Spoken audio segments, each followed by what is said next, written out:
Hello and welcome back to Into Vietnam. We will start up the program right away with highlights on the economic scenes in the past week between July the 14th and the 20th. The Ho Chi Minh City Stock Company estimated consumer price index will jump by 0.15% in July. The HSBC says investors do not change their view on Vietnam. And the World Bank recommends effective transportation and logistics will be a new boost for Vietnam's economic development.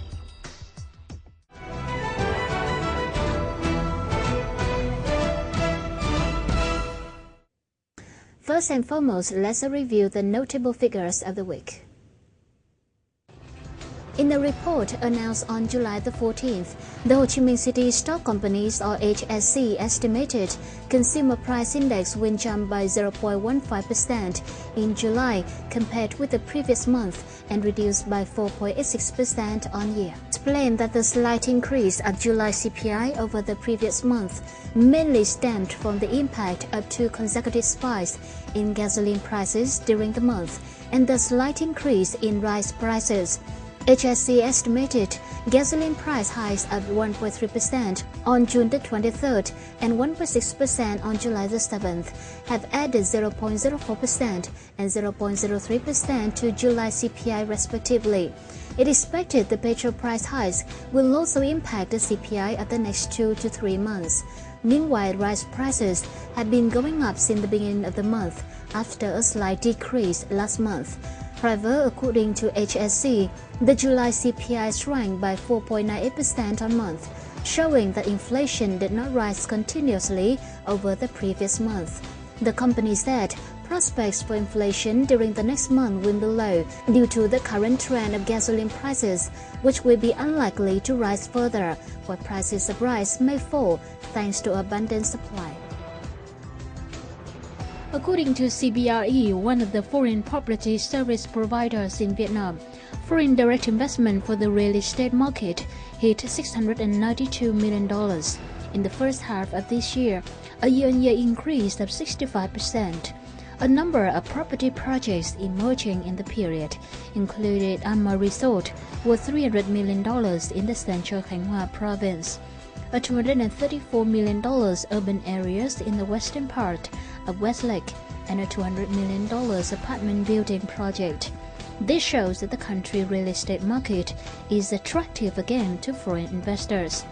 Resort projects have proven their advantages, while housing ones have seen positive changes, mostly in Hanoi and Ho Chi Minh City, with increasing supplies and falling inventories. In the first 6 months of 2014, real estate ranked third among all economic sectors in terms of foreign investment attraction, with 9 new projects registered. According to CB Richards Ellis Vietnam's report, realty firms in Ho Chi Minh City sold 3,210 apartments in the second quarter, a year-on-year jump by 140%, taking the total apartment sales in the year's first half to nearly 6,000 units.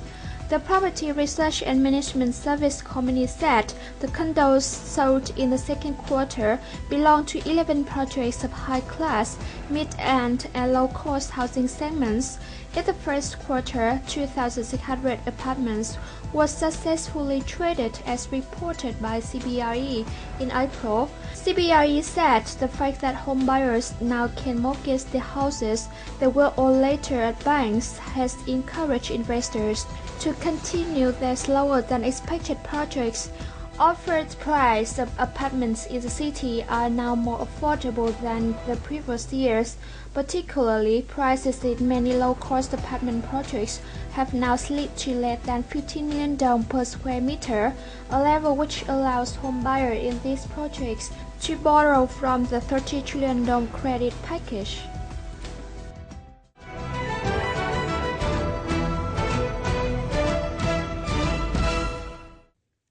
Coming up next in major macroeconomic and investment news.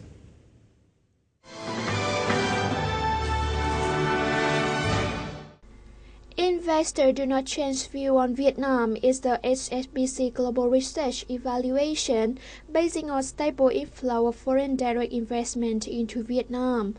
Since December 2013, HSBC Manufacturing Purchasing Managers Index or PMI has been above 50, showing the upward trend of the sector. Output and quantity of purchases have been strong, responding to price discounting and better external demand. GDP accelerated to 5.5% year-on-year in the second quarter of this year from 4.8% in the first quarter on higher manufacturing and resilient service growth. Core investors in Vietnam will stay put as FDI tend to be sticky. The major foreign investors in Vietnam are Japan, the Republic of Korea, the US, and Taiwan. Vietnam is negotiating for the Trans-Pacific Partnership or TPP agreement. According to SFBC, TPP considerations and recent tensions with China will accelerate the pace of reforms. Inflation is expected to stay stable, with some seasonal acceleration in early third quarter, and the State Bank of Vietnam will keep the rate steady at 5%.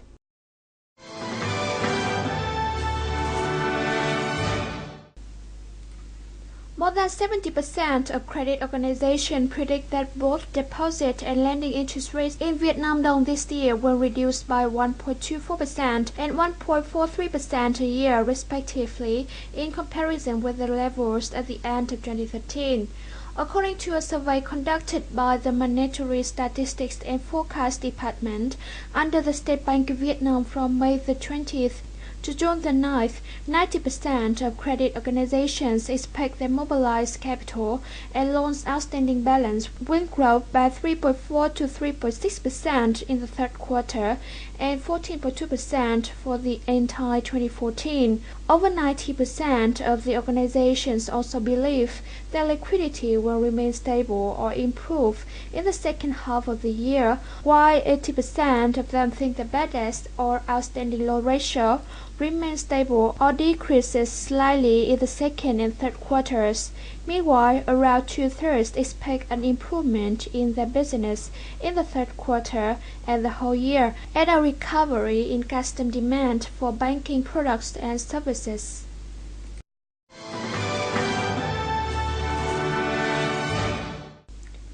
The State Bank of Vietnam has announced that it has started buying the US dollars for an additional 100 Vietnam dong as of July the 16th. Accordingly, the central bank increased the dollar's buying rate from 21,100 dong, which was remained for the last 1 year, to 21,200 dong. On its website, the central bank kept the US dollar's exchange rate at 21,246, unchanged from its new rate since June the 19th. The central bank also set the selling price for a dollar at 21,458.5 dong, which commercial banks were allowed to apply as an effective exchange rate within 1% margin. Last week, the central bank released the preliminary report on the currency market during the first 6 months.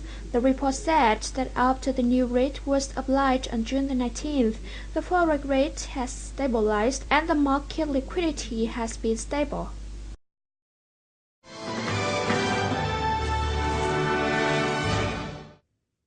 Standard & Poor's Rating Services has cautioned that Vietnamese banks are facing heightened asset quality risk as companies find it difficult to repay loans in a slowing economy, with some segments faring worse than others.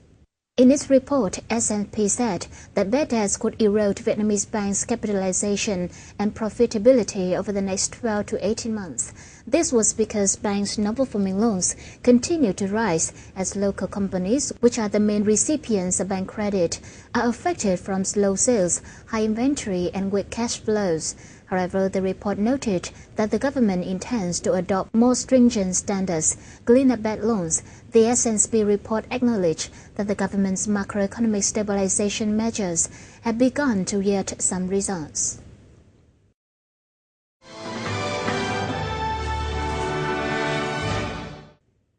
The southern province of Bình Dương attracted $1.01 billion in foreign direct investments in the first half of 2014, exceeding its yearly target of luring $1 billion. By the end of June, $400 million had been poured into 83 new projects, while $614 million were added to 69 projects already being carried out. So far, the province has attracted more than 2,300 FDI projects with a combined investment of more than $19.8 billion. Investors have been provided with clear land, equipped with infrastructure, and invited to participate in programs promoting investment. Bình Dương has also focused on completing the planning of areas dedicated to support industries and was aiming to become a regional supplier of raw materials and in the lead up to the Trans-Pacific Partnership deal.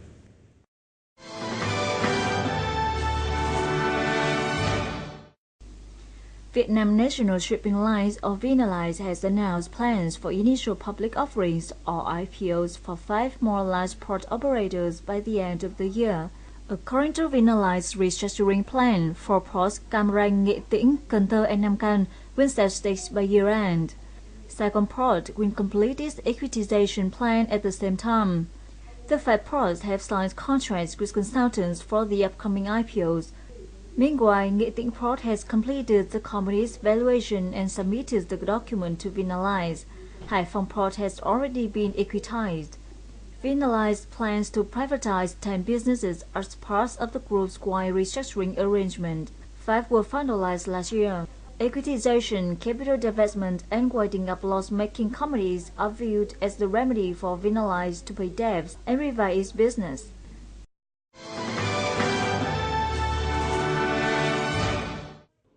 The World Bank will provide Vietnam with soft loans worth $876 million, which account for 57% of its total funding for the country in the 2014 fiscal year, starting from July the 1st. Agreements on 5 programs and projects using the loans were signed in Hanoi on July the 17th by visiting World Bank President Jim Yong Kim and Governor of the State Bank of Vietnam Nguyễn Văn Bình. Of the sum, $500 million will be halved for Economic Management Competitiveness Credit 2 program and the Northern Mountainous Urban Development Program. The projects to build policies for the reform of the power sector received $200 million. Meanwhile, Medical Personnel Training Project and Development Policy Lending Program on Climate Change Phase Number 3 received $160 million and $70 million respectively. This is the first time the World Bank President Jim Yong Kim, who is on a 2-day working visit to Vietnam from July the 17th, has directly inked lending documents with the State Bank Governor. At the signing ceremony, President Kim announced the institution's assistance worth over $3.8 billion for Vietnam in the 3 coming years, making the country the second biggest recipient of the World Bank's International Development Association loans. On the occasion of the World Bank President visit to Vietnam, we had the chance to talk with Mr. Luis Blancas, a specialist of the World Bank in New York. He recommended Vietnam should improve its transportation and logistics services to create new boosts for economic development.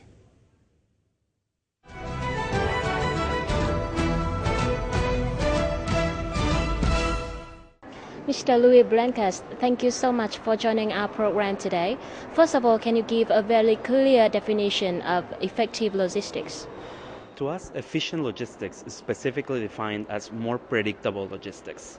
We think that by far and away the most important challenge facing logistics operations in Vietnam is that they are subject to exceptions all throughout the supply chain, delays, things that go not as planned, and then the itineraries get very long or they're just erratic all the time. So to us, what we define as efficient logistics is logistics that are predictable. It means that firms can be better able to plan ahead and they know what to expect. And by this, then they can, the impact that it has is that they can reduce the amount of inventory that they hold so that their logistics are less costly. And in that way, Vietnam can be more competitive compared to maybe countries like Malaysia, China, Thailand, that right now we think their logistics are a little more predictable compared to Vietnam. The World Bank said Vietnam has achieved a very high economic growth in the past 20 years. However, the drivers for economic growth are depleting. Say that logistics can be a new driver for economic growth in 2014, and how so? We think that logistics is a source of productivity growth. If you look at what drove the growth of Vietnam over the past 20 years, we see two main sources of that growth. One was a shift of economic activity out of low productivity agricultural activities towards higher productivity industrial and manufacturing activities. That was the first source. The second source was just a very rapidly growing labor force. Both of those sources are now depleting, and so what drives economic growth on the long run is productivity, is more production per dollar of investment or per dong of investment, and more production per person. Now, if you look at logistics and better logistics, so what we were just talking about now, about more predictable logistics, if you are able to better manage your itineraries, to have fewer exceptions, to have your goods delivered on time every time, then if you have lower inventory in your system, you don't have that capital tied up to the inventory of those goods, and that capital can then be used for other purposes, that are going to enhance productivity, purposes like, for example, investing in the capital stock of the companies, in their technology, in the human capital of their employees, to better prepare them to be more competitive out there in the marketplace. And so we think that efficient logistics is linked to a reallocation of resources within the firm, resources that are right now are being used for inefficient outcomes, like, for example, unnecessary inventory, towards uses that can enhance productivity. And so by having higher productivity, or higher production per person, essentially, then you end up with higher economic growth, which is what we want for Vietnam. What are your general assessments of Vietnam logistics sector in the current condition?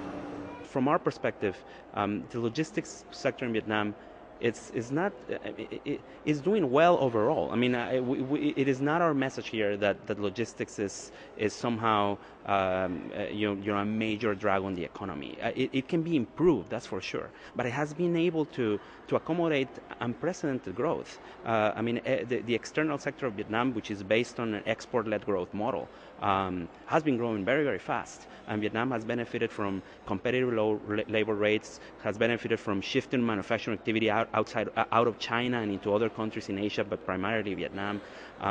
Vietnam is well located geographically next to the main east-west trades. It has a lot of very good things going for it: a good geographical position, vast inland waterways resources, a very long coastline, a very active labor force. It has a lot of good things going for it. We just think that logistics can be further improved, so that it can better address the demands out there. So a good track record so far, but now the key to the future is, now that Vietnam is a middle income country, and that the commodities that are being moved now have a higher value added content to them, then we need to make the logistics industry make that extra step towards better quality of services. We see subpar quality of services in trucking, warehousing, container handling, so that we are able to better respond to the demand, very real demand out there in the marketplace, to move commodities that have a higher value added content to them. And finally, what are your recommendations for Vietnamese government to improve the logistic and transport sector to boost trade in the economy? It's important to tell your audience that logistics is, to a very important extent driven by the private sector rather than the public sector. Okay, it's very important that the private firms get themselves to the level that they need to be. Now, obviously, the government has also a role to play, but it's important to emphasize that also the private sector needs to do a lot of things. But on the government side specifically, what we see is a major need for more integrated planning. We see that planning is done in silos. We see that planning is done on a piecemeal fashion. And so you see, for example, roads that then are not consistent with the ports that they are connected to, for example, that you build a port, there's no road that leads to it. So we need to think about corridors. We need to move away from thinking about roads or bridge or port or this specific piecemeal investments, but a whole corridor from origin to destination, including roads, waterways, ports, warehouses, access, customs. The entire supply chain needs to be integrated. So we think that the government can do a better job in better integrating their agencies to come up with better integrated infrastructure planning for exports and imports. And thank you so much for joining our program today. Thank you very much.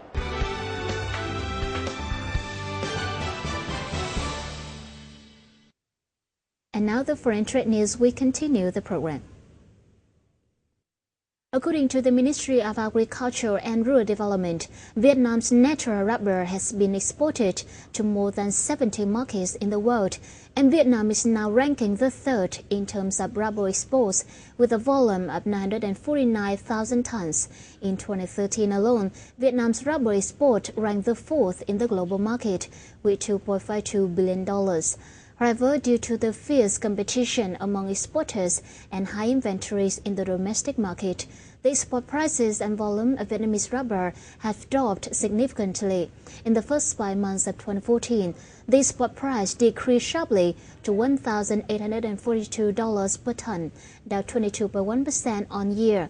In order to raise the competitiveness of Vietnamese rubber, it's necessary to restructure this sector by building strategy and solutions to boost the added values and rubber processing activities.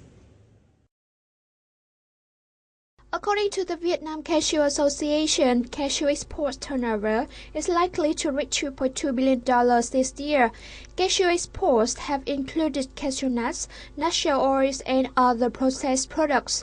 Last year, cashew exports yielded $1.8 billion. In the first half of this year, Vietnam exported 133,000 tons of cashew nuts, worth about $847 million, up 20.1% in volume and 22.1% in value over the same period last year. The United States has become the largest importer of Vietnam's cashew products with 40%, followed by European countries with 30%, China with 20%, and Australia 11%. Domestic and foreign invested enterprises in the leather and footwear sector continue to show impressive growth, making Vietnam the second largest global exporter of footwear. The Vietnam Leather and Footwear Association says that in the first 6 months of the year, the nation's footwear exports jumped 17.8% year-on-year to $4.8 billion, and the value is expected to surpass $11 by this year-end. The global demand has risen mainly due to the economic recovery in the US and EU, and the free trade pacts expected to be signed will give a further impetus to Vietnam leather and footwear exports. Vietnam's macroeconomy is generally stable, but it can hardly realize the set growth target of 5.8% this year. The biggest obstacle to the economy in the second half of 2014 are sluggish domestic consumption power and the unequal development between FDI and local firms. These are comments by top experts at the conference Vietnam's Economy in the first half of 2014 and New Challenges, held by the National Congress Economic Committee, the National Economic Department, and the University of Economics in Hanoi on July the 16th.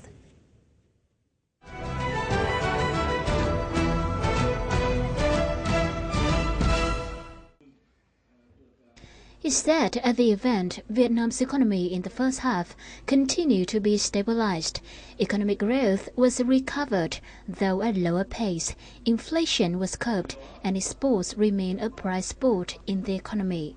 Nonetheless, Vietnam faces a number of challenges, including imbalanced development of economic sectors and heavy reliance on foreign resources. Moreover, domestic growth stimulus is waning, social investments stay low, while state budget deficit was high. Và đặc biệt là bộ chi hàng năm trong nhiều năm vừa rồi, trong 3 năm vừa rồi là bộ chi ngày càng lớn, và cụ thể là tháng 11 năm ngoái từ 4,8 đến 5,3 cho năm 2013 và năm 2014. Đấy. Khi mà bộ chi vẫn cao rồi thì nhưng cái vay nợ lại lớn nữa. Theo tôi nghĩ là cần phải tăng cái chi về đầu tư từ ngân sách nhà nước, còn đối với chi thường xuyên thì nên cắt giảm đi, bởi vì chi đầu tư thì có xu hướng ngày càng giảm trong tổng chi, nhưng mà cái đầu tư từ ngân sách nhà nước so với tổng đầu tư của cả nền kinh tế thì lại gần như không có sự thay đổi.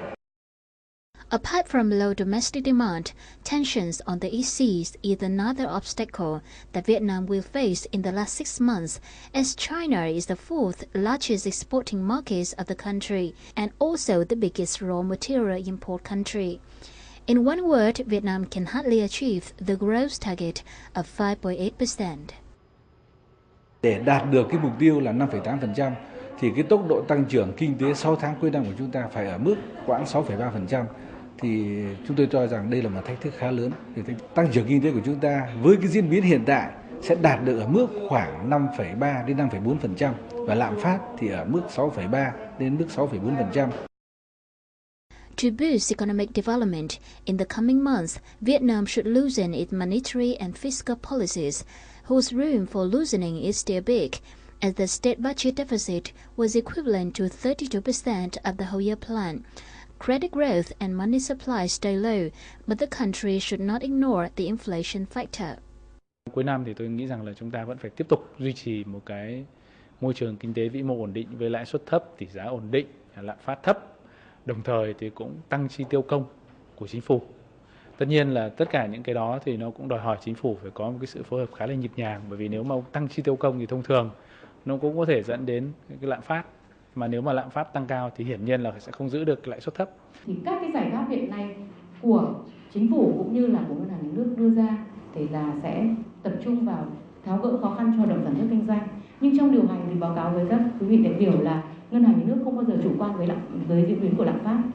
Thế khi mà chúng tôi mua một lượng rất lớn ngoại tệ, tức là 6 tháng đầu năm là coi như là mua khoảng trên 10 tỷ đô la Mỹ, thì đồng nghĩa với cái việc là đưa một cái lượng tiền rất là lớn vào nền kinh tế. Nhưng trong điều hành thì ngay từ đầu năm ngân hàng nhà nước đã có các cái biện pháp công cụ để hút tiền về, tức là can thiệp vô hiệu cái lượng tiền đưa ra.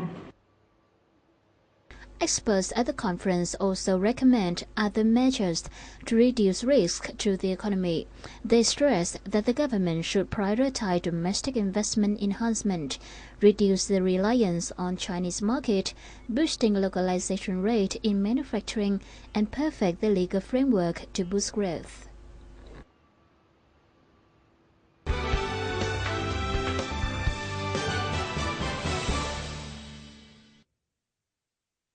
And now the final part is the summary of local securities market between July the 14th and the 18th.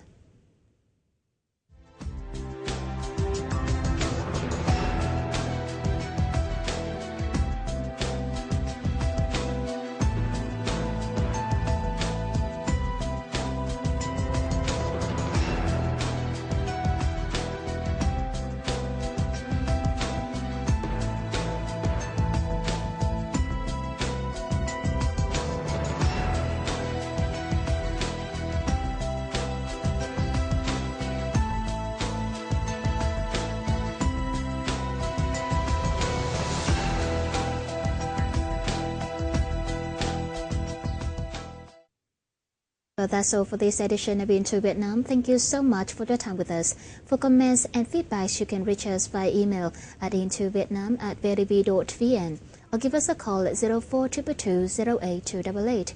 Goodbye and see you later.